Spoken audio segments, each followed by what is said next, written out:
ស្ដីបងប្អូនអរគ្នាថ្ងៃនេះជាងរិនបានចេញវីដេអូមួយទៀតហើយទាក់ទងនឹងសានរូបហ្នឹងគឺដំបូលខាងលើដំបូលចុចខាងលើនេះណាបាទចំពោះឡាននេះមកវាមានបញ្ហាដំបូលចុចនេះវាអត់ដំណើរការបាទឥឡូវយើងបានដូររួចហើយដោយសារម្ចាស់ឡានគាត់បញ្ញាប់ចឹងយើងត្រូវការលឿនចឹងមានតែដោះដូរហើយឥឡូវយើងបានដោះដូរចឹងរៀបចំចូលរួចហើយឥឡូវធ្វើតេស្តបាទឥឡូវយើងធ្វើតេស្តចុចបើកបាទនេះយើងចុចបើកទៅដើរអញ្ចឹងបាទនេះយើងចុចបិទមកវិញអូតូអីត្រឹមត្រូវអីស្រួលបួលអញ្ចឹងណា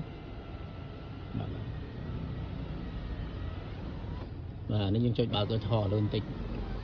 បាទថ្ងៃនេះគឺវាដំណើរការស្រួលបួលត្រឹមត្រូវរបស់វាបាទហ្នឹងហើយបងប្អូនច្រើនបងប្អូនអរគ្នាបើសិនជាបងប្អូនមានបញ្ហាអ្នកប្រើប្រាស់ឡានមាន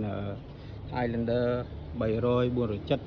GX 470 330 Sina អីមានបញ្ហាអញ្ចឹងបងប្អូនអាចតាក់ទងមកខ្ញុំបានណាខ្ញុំមានសេវាជួសជុលអរគុណច្រើនបងប្អូនអរគុណច្រើន